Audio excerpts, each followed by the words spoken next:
गुरु प्यारी साध संगत जी, सभी को प्यार भरी राधा स्वामी जी। साध संगत जी, आज जो हम आपको साखी सुनाने जा रहे हैं वह सच्ची घटना है, तो साखी को अंत तक सुने जी। गुरु प्यारी साध संगत जी, यह साखी एक सत्संगी भाई ने सेवा के दौरान संगत को सुनाई थी। जैसे कि हम जानते हैं कि जब भी हम सेवा करने जाते हैं या सेवा करनी शुरू करते हैं तो उससे पहले मालिक का ध्यान किया जाता है, उसकी याद में बैठा जाता है। सभी संगत से विनती की जाती है कि कृपया 5 मिनट मालिक की याद में बैठे नाम सिमरण करें और उसके बाद ही सेवा शुरू होगी। तो ऐसे ही सेवा लगी हुई थी। उस जत्थे का जो सेवादार था उसने यह साखी सभी संगत को सुनाई थी, वह मैं आपसे साझा करता हूं। उन्होंने कहा था, जैसे कि हम पर कोई दुख की घड़ी आ जाती है, कोई मुसीबत की घड़ी हम पर आ जाती है, हम परेशान हो जाते हैं, चिंता में पड़ जाते हैं कि अब क्या होगा। तो उस समय हमें परेशान नहीं होना चाहिए, क्योंकि हमारी देखभाल करने के लिए मालिक है। अगर हमने अपना हाथ उसको पकड़ा दिया है तो हमें चिंता करने की कोई जरूरत नहीं, क्योंकि फिर वह खुद हमारी संभाल करता है। अगर हमें नामदान मिल गया है, गुरु की कृपा से हमें नाम बख्शीश हो गई है, तो फिर हमें किसी बात का डर नहीं होना चाहिए, क्योंकि हमारे सतगुरु, हमारे बाबा जी हर पल हमारे साथ हैं। और जिस पर गुरु का हाथ होता है उस पर कोई मुसीबत नहीं आ सकती, क्योंकि सतगुरु नामदान के समय उस अभिलाषी जीव की जिम्मेवारी ले लेते हैं और उस पर कोई मुसीबत नहीं आने देते, उसे हर मुश्किल से निकाल देते हैं। हम में से जिनको भी नामदान मिल गया है वह बहुत ही भागों वाले हैं, क्योंकि पूरा गुरु मिलना बहुत ही मुश्किल है। हम ऐसे गुरु की तलाश नहीं कर सकते, वह तो उसकी ही कृपा है, मालिक की ही कृपा है कि हमें उससे मिला दे, हमारा हाथ उसके हाथ में दे दे। अब जब हमें नामदान मिल जाता है तो एक तरह से हमने संत मत में, रूहानियत में अपना दाखिला करवा लिया है। अब उसे निभाने की जिम्मेवारी हमारी होती है। जैसे कि फरमाया जाता है कि नामदान केवल रूहानियत में एक दाखिला है। अगर हम नाम सिमरन की कमाई करेंगे, मालिक की भजन बंदगी करेंगे, तो हम इससे पार हो जाएंगे। हमारा पार उतारा हो जाएगा, हमारा आना जाना खत्म हो जाएगा, हम इस भवसागर से पार हो जाएंगे। अगर नहीं की तो हम यही भटकते रहेंगे, बार बार आना पड़ेगा। आप जी ने फरमाया कि हम दुख की घड़ी में तो मालिक को याद करते हैं, लेकिन सुख की घड़ी में उसकी याद ही नहीं आती। हम दुनियादारी में इतना खो जाते हैं, दुनिया की सुख सुविधाओं में इतना खो जाते हैं कि हमें उसकी याद ही नहीं आती। तो ऐसे ही बाबा फरीद जी हुआ करते थे, जो कि बहुत ही पहुंचे हुए महात्मा हुए हैं, जिन्होंने मालिक की भजन बंदगी का प्रचार किया, उसके नाम का प्रचार किया, और जैसा जीवन व्यतीत करते थे वैसा ही उनकी संगत करने वाले लोगों को भी वह वैसा ही आचरण रखने के लिए कहते थे। अक्सर देखा जाता था कि जब सब लोग इकट्ठे होकर फरियाद करते थे तो बाबा फरीद जी भी उनमें शामिल होते थे। जब उस कुल मालिक के आगे फरियाद की जाती थी, सब लोग फरियाद के समय मालिक से अपनी अपनी बातें जाहिर करते थे कि हमें सुख देना और मुसीबतों से बचाए रखना। बाबा फरीद जी फरियाद में ये कहते थे कि हे मालिक, मुझे दुख देना। और जब दूसरे लोग ये बात सुनते थे तो वह बाबा फरीद जी से कहते थे कि यह आप क्या कह रहे हैं, हम सभी उस खुदा के आगे सुख की फरियाद कर रहे हैं, आप दुख मांग रहे हैं, यह क्या बात हुई। तो बाबा फरीद जी मुस्कुराए और उन्होंने इसका बहुत ही सुंदर तरीके से जवाब दिया कि अगर मैं मालिक से सुख मांगूंगा तो मुझे उसकी याद ही नहीं आएगी, मैं तो फिर इस दुनिया के सुख में खो जाऊंगा, और जो खो जाता है उसे मालिक की याद कहां से आती है। आप देख सकते हैं, जो राजे महाराजे हैं उनकी दिनचर्या क्या है, वह नाच गाना करते हैं, शराब पीते हैं, बस इन्हीं कामों में अपना जीवन जाया कर देते हैं। उन्हें उस कुल मालिक, उस खुदा की कोई खबर नहीं होती, क्योंकि वह दुनिया के इस सुख में, दुनिया की इस माया में इतने खोए हुए हैं कि उन्हें सत्य की कोई खबर नहीं, मालिक की कोई खबर नहीं। वह माया की नींद में सोए हुए हैं, और यह नींद इतनी मीठी है कि इससे जग पाना मुश्किल है। अगर गुरु की कृपा हो तो ही इससे निकला जा सकता है, इससे बचा जा सकता है। और दूसरी तरफ देखें, जिन्हें दुख होता है, जिन्हें दुख रहता है, वह हर पल उस मालिक को याद करते रहते हैं कि हमें बख्श लो, हम पर रहम करो। वह मालिक से हर पल एक तरह से जुड़ जाते हैं, क्योंकि उससे जुड़ने का कारण वह दुख ही है। अगर दुख नहीं होता तो उन्हें उस खुदा की कोई याद नहीं आनी थी। अब दुख है तो उसकी याद आ रही है। ऐसे ही अगर दुख होगा तो हम उससे जुड़े रहेंगे, उसकी याद हमें आती रहेगी, सत्य की खबर हमें होगी। हमें याद आएगी कि हमारा पिता वह कुल मालिक, वह खुदा है। यह संसार तो उसकी एक रचना है, एकमात्र सत्य वही है जो इसे चला रहा है। तब हम इस माया की नगरी से आजाद हो पाएंगे, हमें मुक्ति मिल सकेगी। अगर सुख में रहे तो हमें उसकी कोई याद नहीं आएगी।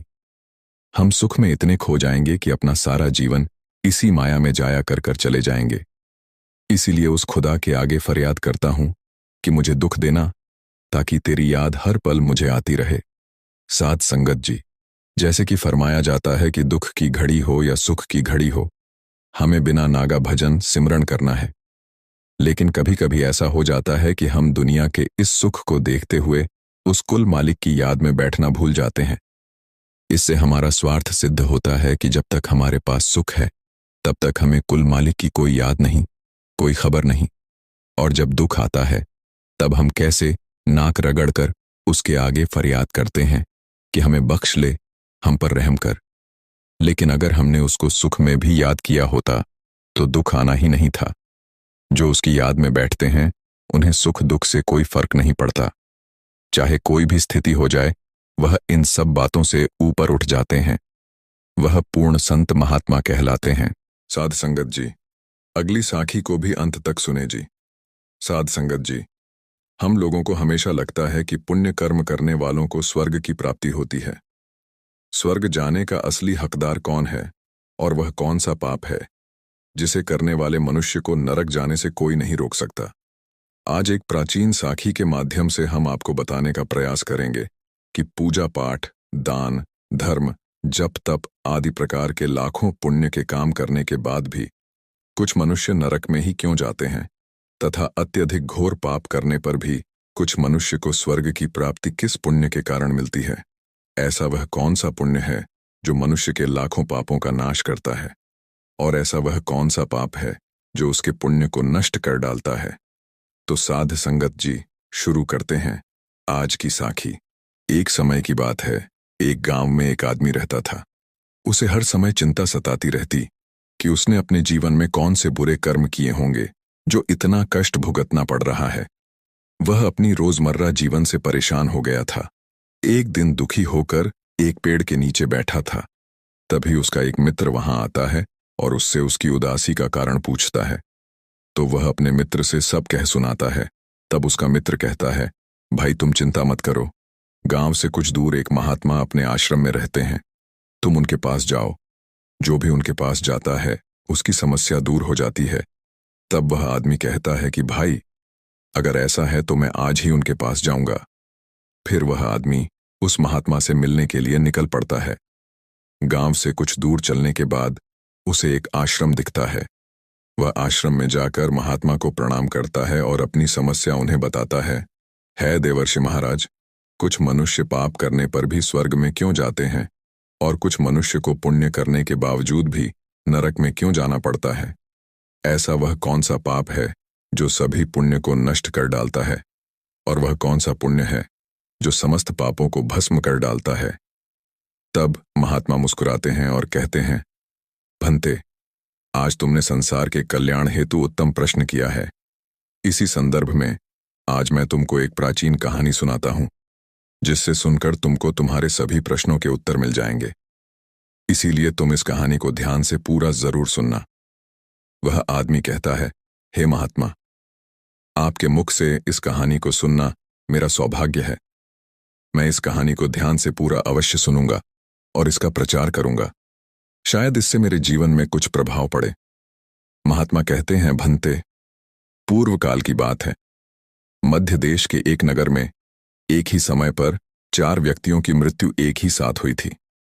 वे सभी लोग विचारों में अलग अलग और अलग अलग प्रदेश के रहने वाले थे। केवल संयोग से ही उन चारों का अंत एक ही समय पर हो गया था।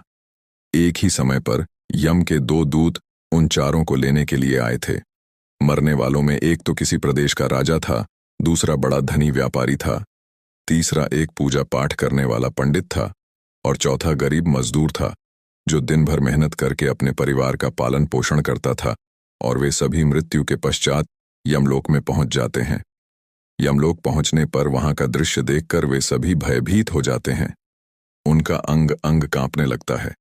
यमलोक में विशालकाय आकार वाले यमराज सुवर्ण से बने सिंहासन पर विराजमान होते हैं। उनके पास चित्रगुप्त बैठे होते हैं, जिनके पास सभी प्राणियों का लेखा जोखा रखा हुआ है। यम के दूत उन आत्मा को आगे धकेल रहे होते हैं। कुछ मनुष्य जोर जोर से विलाप कर रहे होते हैं, तो कुछ मनुष्य अत्यंत प्रसन्न होकर चल रहे होते हैं। स्वर्ग के द्वार से सुंदर प्रकाश दिखाई पड़ रहा होता है, तो वहीं नरक के द्वार से धधकती हुई अग्नि की ज्वाला दिखाई पड़ रही होती है। इस भयानक दृश्य को देखकर वे चारों एक दूसरे से बात करने लगते हैं और अपने अपने पाप के विषय में चर्चा कर रहे होते हैं। उन चार लोगों ने अपने जीवन में बहुत पाप कर्म किए हुए होते हैं, और उन सभी को यह जान पड़ता है कि अब वे चारों ही नरक में ही जाने वाले हैं। जब यमदूत उन चारों आत्माओं को लेकर यमराज के सभा में पहुंचे, तो उनके सम्मुख जाकर खड़े हो गए। वे चारों सोच रहे थे कि कौन स्वर्ग में जाएगा और कौन नरक में जाएगा। यमराज अपने आसन पर विराजमान नहीं हुए थे। उससे पहले ही चारों आपस में बातचीत करते हुए स्वयं को ही स्वर्ग का मिलना चाहिए, यह कहने लगे। सबसे पहले राजा कहने लगा, देखो, मुझे तो धर्मराज पक्का स्वर्ग में ही भेज देंगे, क्योंकि मैं एक विश्व विख्यात राजा हूं। मैंने अपने अनेक सत्कर्मों से धरती लोक पर अपना खूब नाम कमाया है। चारों तरफ लोग मेरे अच्छे कर्मों की चर्चा करते हैं। कभी भी कोई मेरे द्वार से खाली हाथ नहीं गया। जो भी आया, मैंने उसे इतना दिया कि वह जीवन भर मेरा नाम नहीं भूल पाया है। हर तरफ मेरे नाम का यशोगान हो रहा है। मेरे द्वारा लुटाए गए दान से लाखों लोगों को खाने को अन्न मिला और रहने को आसरा मिला। इसलिए मेरे कर्मों को देखते हुए धर्मराज मुझे पक्का ही स्वर्ग में भेजेंगे। राजा की बात सुनकर वह धनी व्यापारी हंस पड़ा और बोलने लगा, तुम तीनों तो इतने बड़े पापी हो कि तुम लोगों को नरक में जाना ही पड़ेगा। तुम लोगों ने घोर पाप किए हैं और इसीलिए यमराज तुम लोगों को कभी माफ नहीं करेंगे। यहां पर मौजूद मैं अकेला ही सबसे अधिक पुण्यवान हूं। मैंने अपने जीवन में बहुत पूजा पाठ किया है, ब्राह्मणों को दान दक्षिणा दी है। मैंने मृत्यु से पूर्व गाय का दान भी किया है, और अब मेरे सभी पुत्र पौत्र मेरी आत्मा की मुक्ति के लिए बड़े कार्यक्रम का आयोजन कर रहे हैं। वे मेरे लिए श्राद्ध, दान, तर्पण कर रहे हैं, यज्ञ कर रहे हैं। इसलिए मैं सबसे अधिक पुण्यवान हूं। मेरी 2 पत्नियां और 5 पुत्र हैं। इतने लोग मेरी मुक्ति के लिए उपाय कर रहे हैं। और हां, मैंने अपने जीवन में कभी कोई पाप नहीं किया है, और जाने अनजाने में किए भी होंगे, तो मेरे पुत्रों के श्राद्ध आदि के कार्यों द्वारा मेरे पाप भी नष्ट हो जाएंगे। मैं नित्य देव पूजा करता था, मंदिर जाता था, द्वार पर आए अतिथियों को भोजन कराता था। इसलिए मुझे पूरा विश्वास है कि यमराज मुझे नरक में नहीं डालेंगे और मुझे मोक्ष की प्राप्ति निश्चित ही होगी।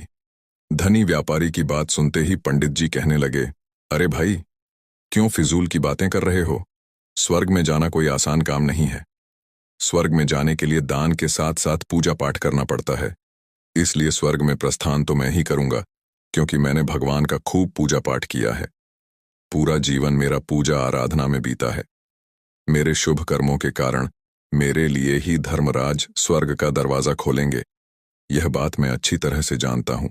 जब इस प्रकार तीनों ने अपनी अपनी बातें की और अपने अपने विचार रखे, फिर वह तीनों लोग उस चौथे व्यक्ति मजदूर की ओर की देखते हैं कि अब यह क्या कहता है। क्या इसने भी कोई अच्छा काम किया है या नहीं, या फिर इसका पूरा जीवन मजदूरी करते हुए दूसरों के अधीन रहकर ही बिता है। दूर उन सब की बातों को चुपचाप नीचे नजरें झुकाए खड़ा सुनता रहा, और वे तीनों बड़े गर्व से अपनी प्रशंसा में झूठे थे। तभी धर्मराज अपने साथी चित्रगुप्त के साथ दरबार में हाजिर होते हैं।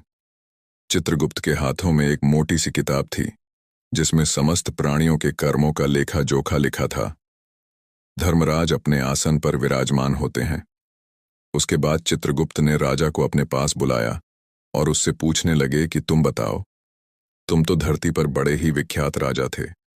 तुमने अपने जीवन में कौन कौन से शुभ कर्म किए हैं तथा कितने लोगों को दुख दिया है, कितने लोगों का भला किया है। मैं अपनी पुस्तक में देखकर यह फैसला करूंगा कि आप स्वर्ग में जाने के अधिकारी हैं या नहीं। तब बड़े गर्व के साथ राजा अपने कर्मों को बताता है। हे मुनिवर, मैं एक बहुत बड़े राज्य का स्वामी था। मेरा राज्य बड़ा ही समृद्ध और खुशहाल था। मेरे राज्य में दीनहीन गरीब लोग बहुत ही कम थे। सब मेरी छत्र छाया में बड़े आनंद के साथ जीवन यापन कर रहे थे। मैंने अपने राज्य के लोगों को किसी चीज की कमी नहीं होने दी। मेरे यहाँ हर भूखे को भोजन मिलता था। लाखों की धन मोहर उन्हें रोज दान में दी जाती थी। प्रजा के लोग मुझसे बहुत खुश रहते थे।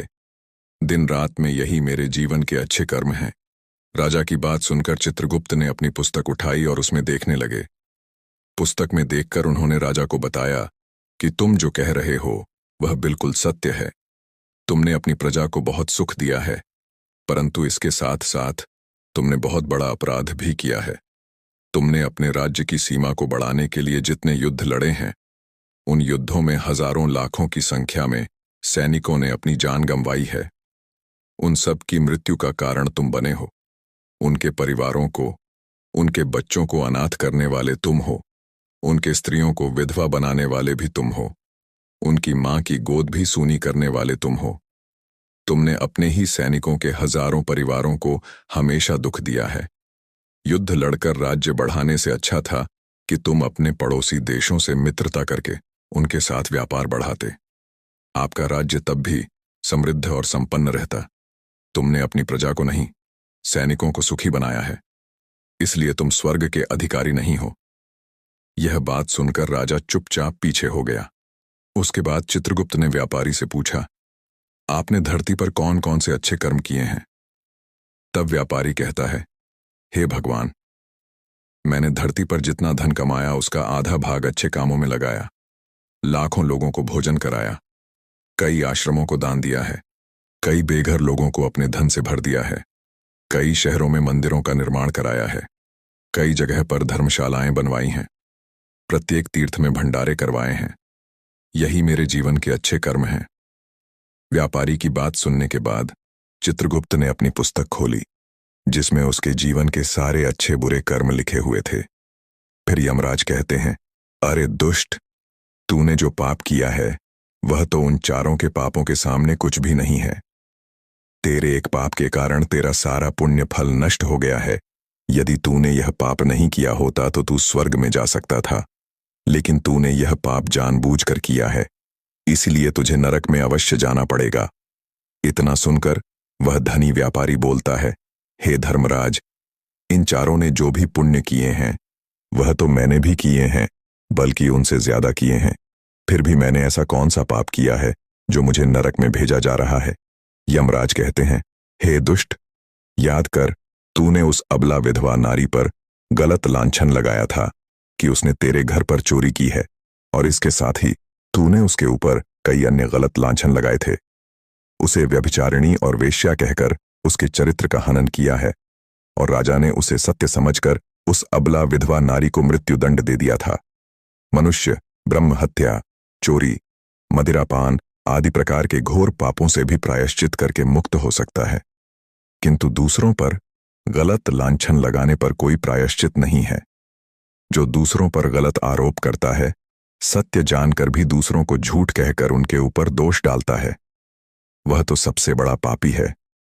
उसके द्वारा किए गए सभी पुण्य नष्ट हो जाते हैं। इसीलिए तूने जितने भी पुण्य किए हैं वे सभी उस एक पाप के कारण नष्ट हो गए। तुमने धरती पर जो दान धर्म किया है वह तुमने उस पैसे से किया है जिसको कमाने के लिए तुमने बहुत झूठ बोला है। तुमने बहुत ठगी की है, कई चीजों में मिलावट करके बेचा है, नकली चीजों को असली के दाम में बेचा है, कितने व्यापारियों को रास्ते से हटाया है। तुम्हारे इन कर्मों से अनजाने में कितने लोग बीमार होकर मर गए हैं, कितनों ने आत्महत्या कर ली, कितनों की मेहनत का पैसा तुम्हारे पास चला आया। उन सब लोगों की बद्दुआ तुम्हारे साथ है। तुमने जो कुछ भी अच्छा काम किया है वह कर्म शून्य हो गया है, इसलिए तुम्हारे पास भी तुम्हारा कोई शुभ कर्म नहीं है। तुम स्वर्ग में जाने के अधिकारी नहीं हो। चित्रगुप्त की बात सुनकर व्यापारी भी बड़ा उदास होकर पीछे हो गया। उसके बाद पंडित जी को आगे बुलाया और पूछने लगे, तुमने अपने जीवन में कौन से अच्छे कर्म किए हैं? तब पंडित जी कहते हैं, हे मुनिवर, मेरा पुण्य यह है कि मैंने हजारों लोगों को ज्ञान दिया है, हजारों यज्ञों के अनुष्ठान को संपन्न कराया है, हजारों के घरों में पूजा पाठ कराया है। दिन रात मैंने ईश्वर का जप तप किया है, हजारों कन्याओं का विवाह कराया है, लाखों पिंडदान श्राद्ध कराए हैं, अनगिनत लोगों को मार्गदर्शन किया है। इससे ज्यादा शुभ कर्म और क्या हो सकता है? तब चित्रगुप्त अपनी पुस्तक में देखकर बताते हैं, हे पंडित महाराज, आपका कहना सत्य है। आपने वास्तव में हजारों लोगों को ज्ञान दिया है, लेकिन उस ज्ञान पर स्वयं कभी अमल नहीं किया। आपने सैकड़ों यज्ञ पूजा अनुष्ठान कराए, पर उसको निस्वार्थ भाव से किया गया कोई कर्म नहीं था। तुम हमेशा से धन के लालची रहे हो, इसलिए तुम स्वर्ग में जाने के अधिकारी नहीं हो। अब वह पंडित जी भी उदास होते हुए पीछे हो गए। अब बचा केवल मजदूर।